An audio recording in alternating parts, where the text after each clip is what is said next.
গোবিন্দ আমার নারদকে ডেকে বলে, নারদ যে দেখো আমার ভক্ত। দেখলে নারদ, এ আমার কেমন ভক্ত, যে সেবা দিতে পারে সে আমায় সেবা দেয় না, যে সেবা দিতে পারে না সে আমায় সেবা দেওয়ার জন্য কেমন, যাতে অতিথি বুঝতে না পারে মুখের মধ্যে কাপড়খানি চাপা দিয়ে গম্ভীর গম্ভীর কাঁদে। এই হলো আমার ভক্ত। শোনো নারদ, তোমায় একটি কাজ দেব। কি কাজ? যাও দ্রোণগাছি ভিক্ষা থেকে নগর ঘুরে যাহা কিছু তুণ্ডল পেয়েছে তুমি মায়াবী রূপ ধারণ করে সেই সকল তুণ্ডল তুমি হরণ করে নাও। নারদ বলছে, দয়াময়, যে তুণ্ডলে তোমার সেবা হবে সেই তুণ্ড তুমি আমায় হরণ করতে বলছো? না না প্রভু, এই কাজ কি তুমি আমায় দিও না। নারদ, আমরা মত্তধামে এসেছি ভক্ত পরীক্ষা করতে। যাও তুমি মায়াবী হরণ করে, মায়াবী রূপ ধারণ করে ওই সকল তুণ্ডল হরণ করো। নারদ গোবিন্দের আদেশ মতো তাই করলেন। ওমা, যেই না দ্রোণ ঠাকুর ঘরে ফিরেছে, ধরা মামা ছুটে গেলেন, স্বামী তুমি কি কি তুণ্ডল পেয়েছো? দাও, আমায় দাও, আজ আমাদের পরম সৌভাগ্য। কেন? ওই দেখো না, আমাদের ঘরে ব্রাহ্মণ অতিথি এসেছে। কোনদিন তো আমাদের ঘরে ব্রাহ্মণ অতিথি আসে না। দাও, কি কি পেয়েছো আমায় দাও, আমি রন্ধন করে তাড়াতাড়ি করে আমি সেবাই লাগাবো। ওরা যে আমায় মা বলে ডেকেছে। ধরার কথা শুনে দ্রোণ ঠাকুর নয়ন জলে বহু ভাষা। ওগো ধরা, তুমি যে আশা নিয়ে আমার কাছে ছুটে এলে, দেখো না আজ আমার ঝোলায় এক পুষ্প কুণ্ডল না। তবে কি তুমি কুণ্ডল পাওনি? পেয়েছি ধরা, পেয়েছিলাম, কিন্তু আস্তে আস্তে মনে হলো কে যেন আমার এই ঝোলার থেকে সকল কুণ্ডল হরণ করে দেবে। স্বামী, তাহলে কি করে আজ অতিথির সেবা হবে? তুমি আরেকবার যাও, নগরে ভিক্ষা করে এসো, এক মুষ্ঠ পেলেই হবে। যাবো কেমন করে ধরা? সারাদিন নগরে নগরে হাঁটতে হাঁটতে আমার এই চলার চরণ যে আর চলছে, আমি আর যেতে পারবো না ধরা। তাহলে কি অতিথি সেবার অপরাধী হব? ওগো ধরা, তোমায় একটি কথা বলি, আমার এই ভিক্ষার ঝুলি নিয়ে তুমি একবার যাও, আমি যাবো। ওগো স্বামী, জীবনে কোনোদিন আমি কারো কাছে গিয়ে ভিক্ষা করলাম না, আজ আমি ভিক্ষাই যাব। তাতে কি হয়েছে ধরা? লজ্জা ঘৃণা ভয় কেউ থাকতে নয়, তুমি লজ্জা করো না। যাও, তুমি যদি নগরে গিয়ে কিছু পাও তাই দিয়ে আমার অতিথি সেবা হবে, নইলে যেন অতিথি সেবার অপরাধী হব। বেশ। ধরা মা কি করলেন? এই ভিক্ষার ঝুলি নিয়ে নগরে নগরে যায়, যে দ্বারে যাই সেই দ্বারে গিয়ে বলি, ওগো নগরবাসী, আমায় কিছু ভিক্ষা দাও না, আমি অতিথি সেবা দেব। আমায় ভিক্ষা দাও গো নগরবাসী,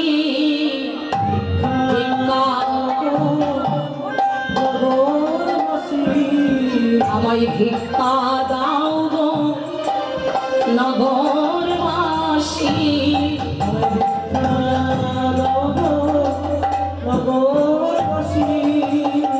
আমি অতিথি সেবা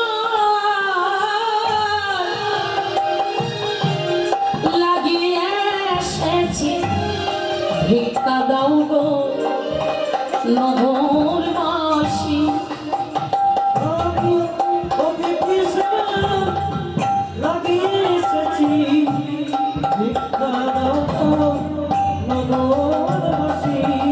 যে দ্বারে যায় সেই দ্বারে গিয়ে নগরবাসীগণ বলছে, এই যে ভিখারি নেই, এই যে ব্রাহ্মণী, কটা বাজে এখন ভিক্ষা নিতে এসেছে?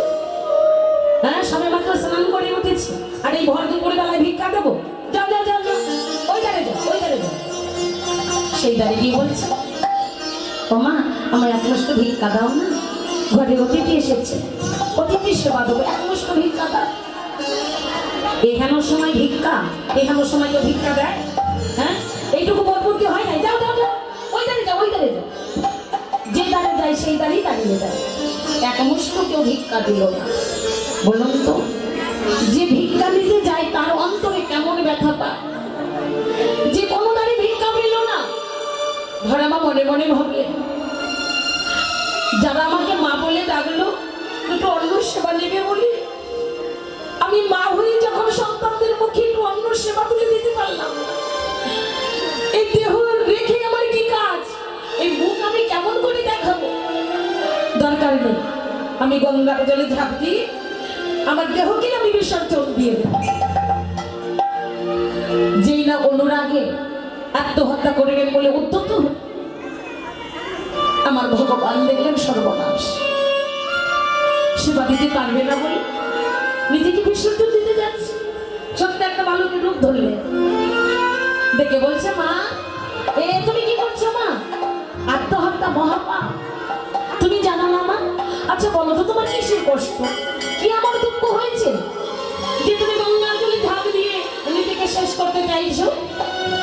যেই ধর আমার সমস্ত কথা খুলে বললেন, ছোট্ট বালক বললে, মা ওই দেখো নদীর ধারে একটি ছোট্ট মুদির দোকান। মা আমি তোমায় বলছি, তুমি শেষবারের মতো একবার চেষ্টা করে দেখো, তুমি ওই মুদিমারের দোকানে কিছু চাউল ডাউল পেলেও পেতে পারো। বলছিস বাবা? আচ্ছা ঠিক আছে। ধরা মা ছুটে গেল, যেই দোকানে ছুটে গেল সেই দোকানদারটা কে জানে? আমার স্বয়ং দেবাদিদেব বাবা ভোলানাথ। হর মনে মনে চিন্তা করছে, আমার হরি যখন মত্তদামে ভক্ত পরীক্ষা করতে গেছে, আমি কেন কৈলাস পর্বতে বসে থাকবো? স্বয়ং ভোলানাথ আজ দোকানদারের রূপ ধারণ করে ওই মুদির দোকানে বসে আছে। ধরা মা ডেকে বলছে, মুদিমার আমায় কিছু চাউল ডাউল দেবে? ঘরে আমার অতিথি এসেছে, একটু অতিথি সেবা দিন। স্বামী ভিক্ষায় গেছে, এক মুষ্ট ভিক্ষা পাইনি, কথা দিলাম স্বামী ভিক্ষা করে এনে আনলে আবার আমি আপনাকে দিয়ে দেবো। মুদিবার বলছে, সে কি ভিক্ষা নেনি? ও ব্রাহ্মণী, আবার হয় না? আমি চাউল ডাউল দেবো আর ভিক্ষা করে আমায় ফেরত দেবে, এবার হয় নাকি? না না, আমার কাছে দিতে হবে না। এক মুষ্ট কি হবে না? না না। আচ্ছা করি এনেছে? পয়সা আছে? করি আছে? বলছে না, করি তো নেই। তাহলে বিনামূল্যে সাত সকালে এখন আমার বমি হয়নি, আমি দোকান থেকে দিয়ে দেবো চাউল ডাল? না না, তা হয় না। এই দেখুন আমার কাছে দুটো পিতলের বালা আছে, এই পিতলের বালা দুটো দিলে হবে? কেমন অনুদান দেখুন, পিতলের বালা দুটো দিলে হবে, এক মুষ্ট দিলেই হবে চাউল ডাল। বলছে না না, ওই পিতলের বালার আবার কি মূল্য আছে? ফিরে যাও, আমার কাছে হবে না, আমার দোকানে হবে না। সত্যি কি হবে না? কতকে দাঁড়িয়ে নয়ন জলে ধরা মা কাঁদছে। তখন আমার দেবাদিদেব ভোলানাথ পরীক্ষা নেবার জন্য বললেন, শোনো এই যে ব্রাহ্মণী, এদিকে শোনো, আমি তোমার চাউল ডাল দিতে পারি একটি শর্তে। শর্ত? কি শর্ত? আগে 3 শর্ত করাল করো, আমি যা চাইবো তুমি আমায় তাই দেবে কিনা? ধর্মা বলছে, ওগো মদিবার, কি ধন আমার কাছে চাইবে? কি আছে আমার বলতে কিছু নাই, আমার বলতে যাহা আছে আমি সব গোবিন্দের চরণে দান করেছি। বলো তুমি কি চাও? আমার যদি দেয়ার মতো থাকে নিশ্চয়ই আমি তোমায় দেব। শোনো মদিবার, ব্রাহ্মণী, তোমায় আমি চাউল ডাল দিতে পারি এই শর্তে, তুমি যদি তোমার ওই বামে স্তন কেটে আমার কাছে বাধা দিতে পারো, সেই পরিবর্তে আমি তোমায় কিছু চাউল ডাল দিতে পারি। ধরামা শুনে চোখ উঠেছে। মদিবার এ কি বলছো? তুমি আমার বামে স্তন চাইছো?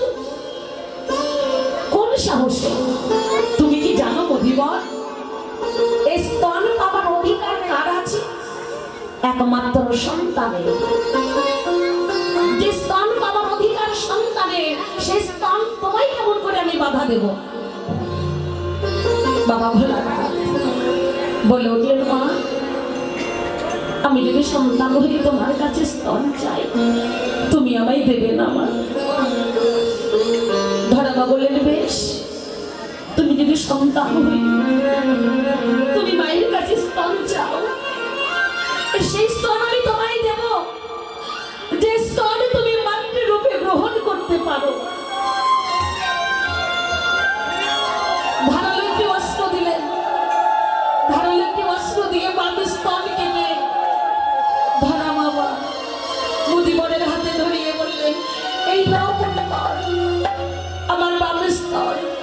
তোমায় দিলাম, আমার এই বালস্থান তুমি মাটির রূপে গ্রহণ করো। তথাস্তু। চাউল ডাউল যা কিছু সেবাই লাগে ধরা আমার অঞ্চলে দিয়ে দিলেন। ধরা মাছুকে ঘরে চলে গেল। কিন্তু আমার মা পার্বতী সে আর কৈলাস পর্বতে স্থির হয়ে থাকতে পারল না, ছুটে এলেন ভোলানাথের কাছে। প্রভু, প্রভু, এ তুমি কি করলে? তুমি পারলে কাজটি করতে? তুমি কি জানো না এই বিশ্ব ব্রহ্মাণ্ডে যত যত নারী আছে প্রত্যেকটা নারীর সুকমল হচ্ছে তার স্তন, আর সেই সুকমল অঙ্গে আমি পার্বতী, আমার বসতি। পারলে তুমি সেই কমল অঙ্গে এইভাবে বাধা দিতে? তোমার হৃদয় কাঁপল না? তোমার অন্তরে একটু মায়া হলো না? ভোলানাথ বললেন, পার্বতী আমি জানি তুমি প্রত্যেকটা নারী জাতির কমল অঙ্গে বসতি করো, তোমার অন্তরে বড় ব্যথা লেগেছে।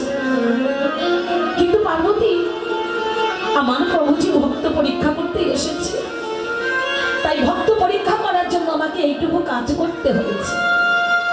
তুমি আমায় ক্ষমা করে দাও এবং ধরার অঙ্গ হতে যে রুধির ঝরে পড়েছে মাটিতে, আশীর্বাদ করলাম সেই রুধির হতে একটি বৃক্ষের জন্ম হবে, নাম হবে বেল বৃক্ষ। আর এই ত্রিভুবনের এই জগৎবাসীরা কেউ যদি একবার আমার মস্তকে, আমার চরণে বিল্লপত্র দিতে পারে, আমি অল্পতে সন্তুষ্ট হয়ে সকল ভক্তদের সন্তুষ্ট করবো। তাই আনন্দ হরি হরি।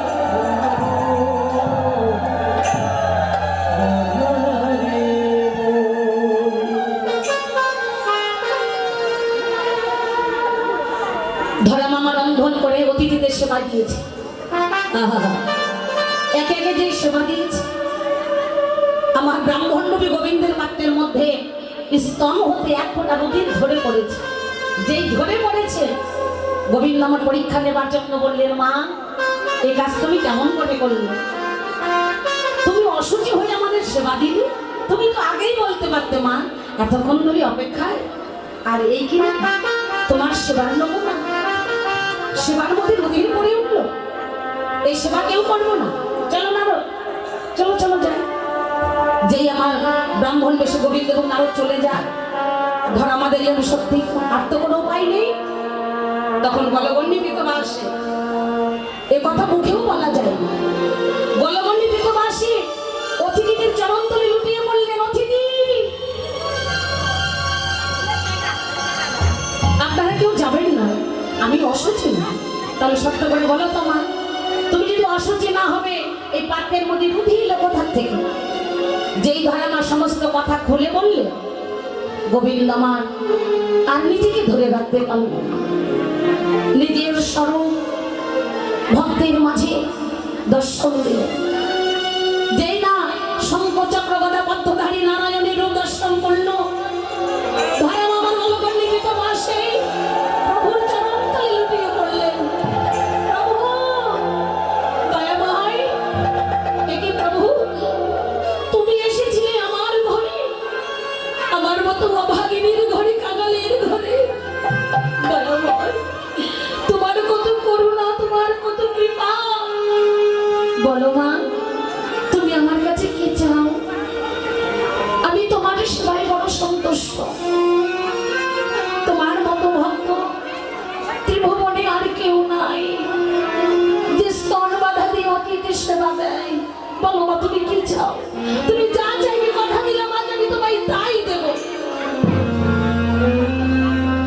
ধরা মামা, তিনি তো দরিদ্র, তিনি তো গরিব, ঘরে তো তার কিছুই না। এসে তো চাইতে পারতো ধন সম্পদ, বিষয়, বাড়ি গাড়ি, কিন্তু না। প্রকৃত ভক্ত কি চাইলো? প্রভু কি ধন চাইব আমি? কেবা আছে আমার? এই জগতে তুমি ছাড়া আমার আর কেউ নেই। তাই দিতে যদি হয় আর আমায় নিতে যদি হয়, দয়াময় আমায় এমন ধন দাও যে স্তন তুমি আজ আমায় একটি সেবা করে গেলি, আমি যেন তোমায় পুনরায় এই যুগল স্তন সেবা করাতে পারি। আমি তোমায় কেবল পুত্র রূপে চাই প্রভু। তথাস্তু। গোবিন্দ আমার আশীর্বাদ করলেন, বেশ ধরামা, এ যুগে নয় যুগে যুগে, এ জন্মে নয় জনমে জনমে আমি তোমার কাছে বাধা হয়ে রইলাম। আর তুমি যে দরিদ্র হয়েছ, আশীর্বাদ করলাম, তুমি হবে আমার মা যশোদা, আর দ্রোণ হবে আমার নন্দ মহারাজ। তোমার ঘরে কোনোদিনও ভিখারি যারাই আসুক অভাব হবে না, তুমি হবে রাজ রানী। হরিবল। তাই আজ আমার প্রাণ গোবিন্দ বলছে, শ্রীরাম দাদা যাবো কেমন করে? আমি যে সেই মায়ের কাছে ধরা পড়েছি, এই জন্মে নয় জনমে জনমে মায়ের কাছে ধরা পড়েছি। তাই আমি কেমন করে যাব? এই বলে শ্রীরাম কি করলেন, ওগো শ্রীরাম যা ইয়া কহি নন্দের দোলা, শ্রীরাম যা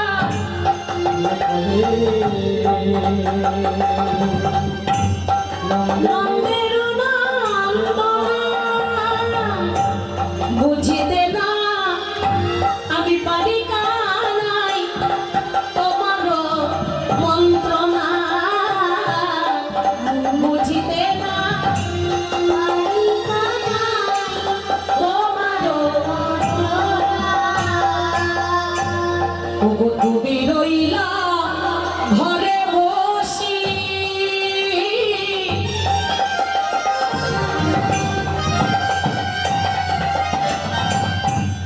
মাঠে গেল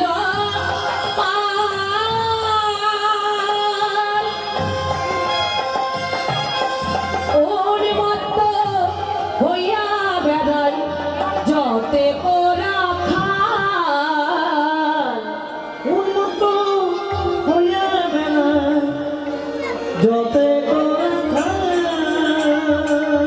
তারা এক পদ যায় দুই পদ আসে, এক পদ যাই দুই পদ আসে, দুই পদ আসে না জানি কি হারাইয়াছে, এক পদ যাই দুই পদ আসে, তারা এক পদ যায় দুই পদ আসে।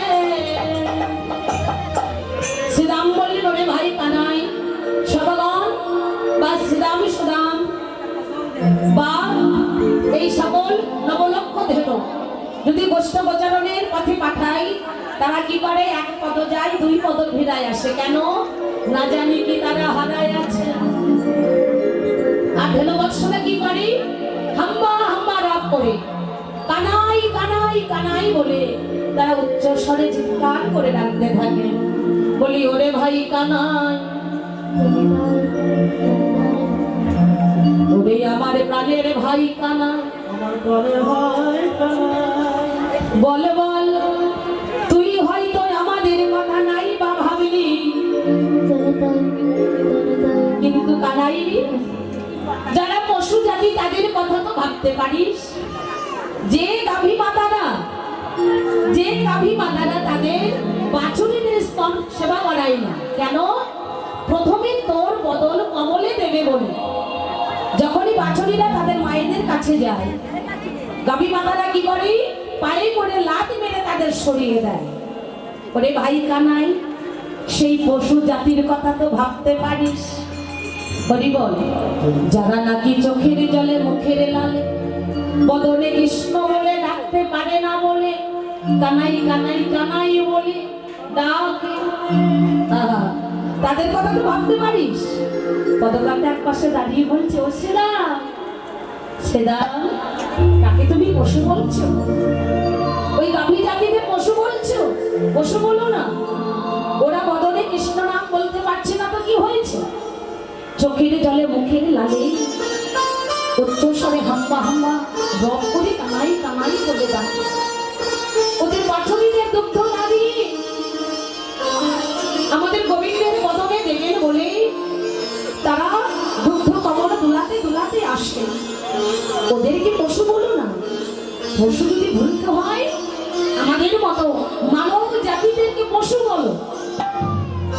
যে মানব জাতিরা এমন সুন্দর দেহ পেয়েছে কৃষ্ণ ভজন করা, কৃষ্ণ বলার মতন বদন পেয়েছে, সেবা করার মতো হস্ত পেয়েছে, অথচ সারাদিনান্তে একবার কৃষ্ণ বলি না, হরি বল। পশু বলতে হয় আমাদেরকে পশু বলে। শুধু কি তাই, শ্রীরামী বললেন ওরে ভাই কানাই কানাই রে। শোন ভাই, তুই যদি বসতে না যাস তাহলে কি হবে জানিস? বলি হে দে রে কানায়া ভাই,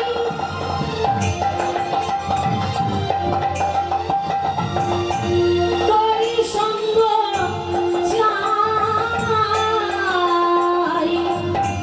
হে দে রে কানায়া ভাই, তোরি সঙ্গ চাই। ও ভাই কানাই, হে দেবে কানায়া ভাই, তোর সঙ্গ চাই। তোর সঙ্গ যদি না পাই তাহলে কি হবে জানিস? একদিনে তো বৃন্দাবনে যখন কালীদহের কোলে, কালীদহের কোলে ভাই কানাই কালীদহের বিষম জল পান করে আমরা সবাই প্রাণ হারাতে বসেছিলাম। সেদিন তো তুই একমাত্র প্রাণের ঝুঁকি নিয়ে আমাদের সকলকে প্রাণ দান করেছিলি। করে ভাই কানাই, এই প্রাণটা তো তোরই দেওয়া প্রাণ, তোরই দেওয়া প্রাণ। তাই তুই যদি না যাস ওরে ভাই কানাই, তাহলে বল আমরা যে সঙ্গ ছাড়া হয়ে যাব। এই জনমে নয় জনমে জনম, জনমে জনমে আমরা যে তোর মতো ভাইয়ের সঙ্গ চাই। তোর মতো ভাইয়ের সঙ্গ চাই। শুধু কি তাই, যখন খেলা খেলতে খেলতে বড় উদাই কাতর হই, ও ভাই কানাই মনে পড়ে একদিন তুই কি করেছিলি? জাগতিক পত্নী বনের কাছ থেকে অন্ন এনে সেই বন মাঝে আমাদের উদার পরিপূর্ণ করে তুই সেবা দিয়েছি ভাই কানাই। তাই তুই আর দেরি করিস না, চল ভাই কানাই, এবার আমরা সবাই মিলে বৈষ্ণবচারণে যাই। যে এই কথা বলেছি গোবিন্দ আমার বললেন, শ্রীরাম আমি যে মায়ের কাছে ধরা পড়েছি, মা যদি আমায় আদেশ না দেয় কেমন করে যাব বল, হরি বল। তাই শ্রীরাম কি বলছি, ও গো সীতা মজাইয়া কহে, সীতা মজাইয়া কহে, ও গো নন্দ রানী, সীতা মুখ দিয়া কয়ে ও গো নন্দ রানী, সীতা মুখ হিজে রানী, শুনো মা গো নন্দ রানী, সীতা মুখ হিজে রানী, শুনো গো নন্দ রানী। নীতি নীতি যাই মোরা বলে, নীতি নীতি যাই গোরা বনে, নীতি নীতি যাই মোরা বলে, নীতি যাই গোরা বনে। যদি মোরা ভালো মেলি মাঝে রাখি বনমালী, যতলা ভালো বেনি, বলরূপ ভালো বেনি, যাতে মোরা ভালো মেলি মাঝে রাখি বনমালী, বলরূপ ভালো বেনি। ধেনু বাক্স ছড়ায় কাননে, ধেনু বাক্স ছড়ায় কাননে, ধেনু বাক্স ছড়ায় কাননে। ধেনু বাক্স ছড়ায় কাননে।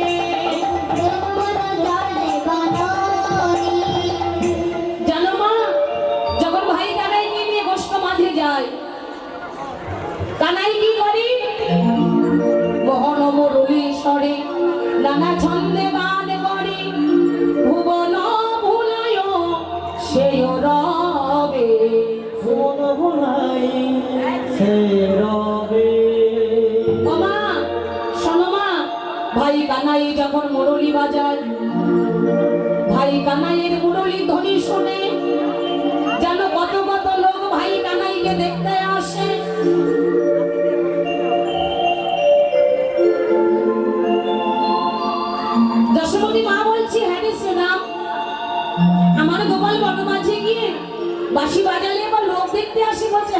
আসে, কত কত লোক ভাই কানাইকে দেখতে আসে। তবে শোনো মা, ও মা, যারা আসে আমি তো তাদের নাম জানি না, আমি একে একে তার রূপের বর্ণনা দিচ্ছি, তুমি শুধু বলবে ও মা তারা কে হয়। এই বলেই শ্রীরাম সখা বলছে, শোনো মা তারা কে জানো? হংসের উপরে চড়ি চতুর্মুখ মন্ত্র পড়ি, হংসের উপর তরি চতুর্ভ মন্ত্র পড়ি, হংসের উপরে চড়ি চতুর্মুখ মন্ত্র পড়ি, হংসের উপর তরি চতুর্ভ মন্ত্র পড়ি, আমি পরে গানের গাড়ির পাশে, রাম ঘরে কানাই চারিপাশে, আমি পরে গানের গাড়ির পাশে। রাম ঘরে কানাইয়ের চারিপাশে। ওমা, হংসের উপরে পড়ি চতুর্মুখ মন্ত্র পড়ি, তার জানো মা? ভাই কানাইয়ের চারিপাশে, আমি নাম জপ করে, ভাই কানাইয়ের চারিপাশে, আমি নাম জপ করে, ভাই কানাইয়ের চারিপাশে, নাম জপ করে, ভাই কানাইয়ের চারিপাশে রাম রাম জপ করে। আমি নাম জপ করে। বলো তো মা, সে আবার কে? যার মস্তকে আছে এই বড় বড় জ্বর, সর্বঙ্গে ছাই ভস্য মাখা, সেই পঞ্চমুখে ভাই কানাইয়ের নাম করে। সে কে গো মা? যশোদা বলে আদি কেউ নয়, সে যে দেবানীতে বাবা ভোলানাথ, কবি বল সে যে পঞ্চানন। বলছে তাই? হ্যাঁ রে সিনা, এরা সবাই আসে। বলে ও মা, এরা তো পুরুষ, আবার যারা নারী তারাও আসে। বলে সে কি সে না বলিস কি? কানাইকে দেখতে পুরুষেরা আসে, আবার নারী তারাও আসে। বলছে হ্যাঁ মা, তাকে এবার দেখতে কেমন জানো?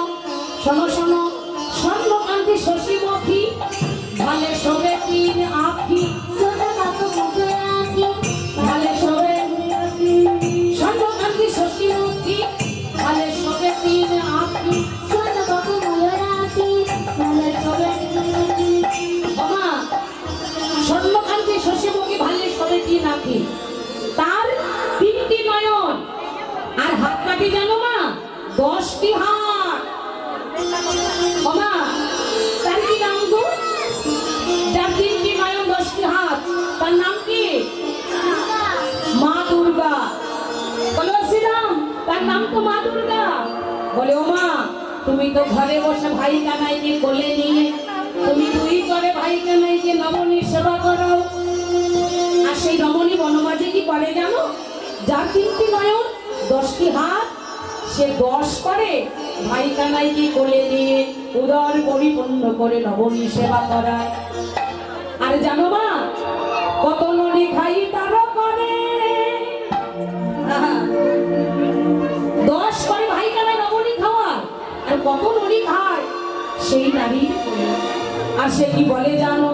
ভাই কানাইকে বলে ওরে বাছা কানু, আনন্দে চড়াও ধেনু, ওরে বাছা কানো, আনন্দে চড়া ধেনু, ওরে বাছা কানু, আনন্দে চড়াও ধেনু, ওরে বাছা কানো, আনন্দে চড়া ধেনু, কাননে নাহি তোর ভয়, কাননে নাহি রে ভয়, কাননে নাহি তোর ভয়। কাননে নাহি করে ভয়। হরিবল, তাই আজ কি হলো? এ দাসী নামে কই আপনি না করো ভয়, ওরে কচি দাদা ভয়, না করি ভয় ভয়, এ দাসী নামে কই মা তুমি না করো ভয়, ওরে কচি দাদা ভয়, মা তুমি না করো ভয়। কাঁদো গেলে কত সুখ পাই, যত সুখে পাই, কাঁদো গেলে কত সুখ পাই। কালো বেলে যত সুখ পাই। হরিবল, মা তুমি ভয় করো না, কানো গেলে আমরা যত সুখ পাই। তাই আজ কি হলো? যশোমতী মা আমার বললেন ওরে আমার প্রাণের গোপাল, প্রাণের গোপাল, ওরে আমার সাথী মানিকের এক মানিকি ধাম। এক মানিক ধাম। ও গোপাল, গোপাল, ভেবেছি আজ আমি তোকে গোষ্ঠ গোচারণে যেতে দেবো না। আজ তুই আমার কোলে বসে নবনীর সেবা করবি, বেশ তো? তুই যখন একান্তই গোষ্ঠে যেতে চাইছিস, আই বাবা, আমি পরিপূর্ণ করে নবনীর সেবা করি, তোকে সুন্দর করে সাজিয়ে দেবো, কেমন? তা যশোমতী মামার গোপালকে উদার পরিপূর্ণ করে নবনীর সেবা দিচ্ছে। হ্যাঁ গো মায়েরা, গোপাল সেবার জন্য নবনী দেবেন তো? যে যশোমতী মামার গোপাল বনে যাবে বলে, গোচারণে যাবে বলে নবনীর সেবা দিচ্ছি, আপনারাও কিন্তু সবাই গোপাল সেবার জন্য দক্ষিণা দেবেন। হরিবল। তাই আজ আমার যশোমতী মা গোপালকে বলে নিয়ে মনের মতো করে আজ নবনীর সেবা দিচ্ছে। যেই না নবনীর সেবা দিচ্ছে, আহা, শুধু কি তাই, কিছু নবনী বেঁধে শ্রীরামের পরে দিলেন, বললেন ওরে শ্রীরামী রে, ওরে শিবাম রে, গোপাল হলো আমার ছোট ছেলে, ছোট ছেলে, গোপাল আমার ভালো মন্দ বোঝে না, ভালো মন্দ বোঝে না। কষ্ট গোচারণে গিয়ে খেলা খেলিতে খেলিতে কখনোই আমার গোপালের খোদা তৃষ্ণা পাবে। তাই বলে শ্রীরামে রে, শ্রীরামে রে, তোর অঞ্চলে আমি নবনী বেঁধে দিলাম। নবনী বেঁধে দিলাম। দেখিস আমার গোপালের বদনে যেন শুকায়ে না যায়। গোপালের বদন যেন শুকায়ে না যায়। বদনে যেন শুকায়ে না যায়। বদনে যেন শুকায়ে না যায়। ওরে আমার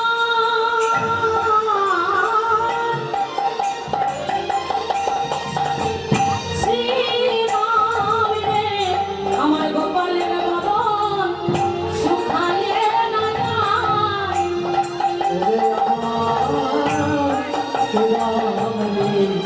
গোপালের বদনে যেন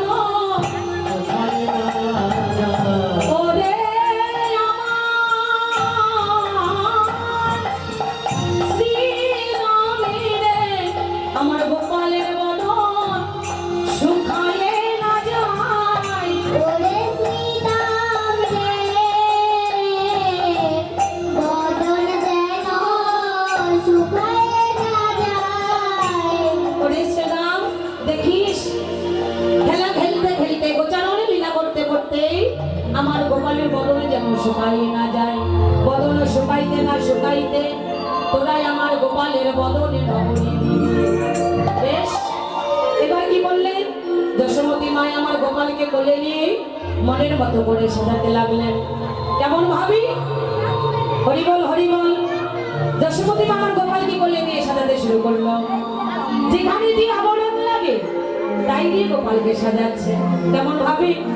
ভগনন্দরানী কৌতূহলে গোপালের লইয়া কোলে, নন্দরানী কৌতূহলে গোপালের কোলে পড়ে। নন্দরানী কৌতূহলে গোপালের লইয়া কোলে, নন্দরানী কৌতূহলে গোপালের কোলে পড়ে। সদাই নন্দরানী, সাজায়ে নন্দরানী, সাজাইছে নন্দরানী।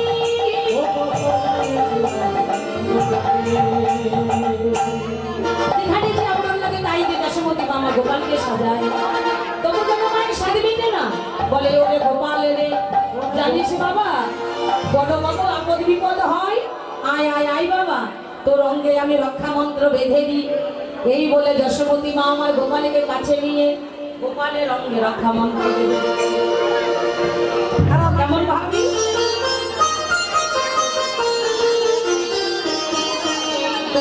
কেমন ভাবে রক্ষা মন্ত্র বেঁধে দিলেন? ও গভীর পেটে কমল দেখি, কমল দেখি রানী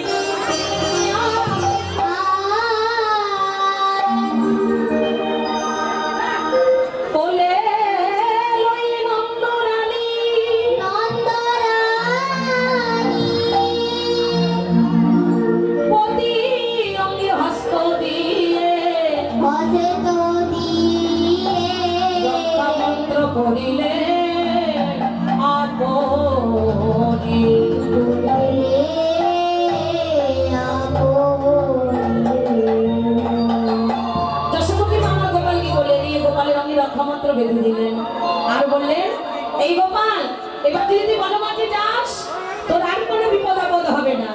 তাই সকল সখারা ভাই কানাইকে সঙ্গে নিয়ে তারা চলেছে সেই গোঠের মাঝে।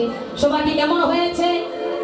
ছোটি ছোটি হো ছোটি ছোটি ছোটি ছোটি হো ছোটি ছোটি ছোটি ছোটি গাইয়া ছোটি ছোটি গান ছোটি সোনের আমার মদন গোপাল। ছোটি ছোটি গাইয়া ছোটি ছোটি গান ছোটি ছোটি আমার মদন গোপাল। ছোটি ছোটি ছোটি ছোটি গাইয়া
ছোটি ছোটি গান ছোটি ছোটি আমার মদন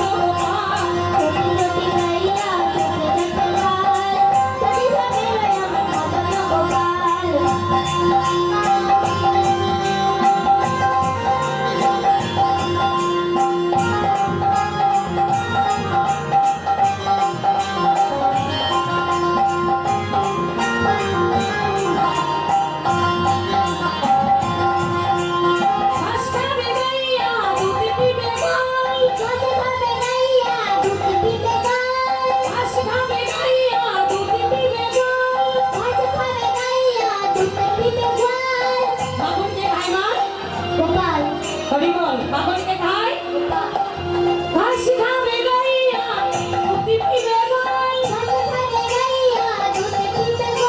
আরে মাখন খাবে লেলো মদন গোপাল। ছোটে ছোটে হো ছোটি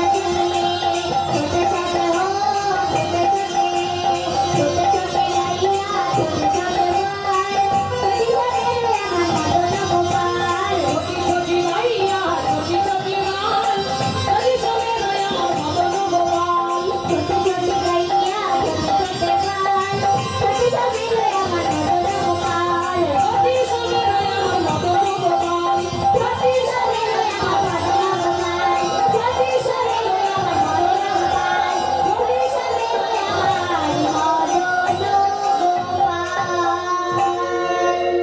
হরিবল হরিবল প্রাণ গোবিন্দ আমার এবং ব্রজের সকল সখারা শ্রীরাম সুদাম রাম বসুরাম মধু মঙ্গলেরা সবাই ভাই কানাইয়ের সঙ্গে করে কি করলেন?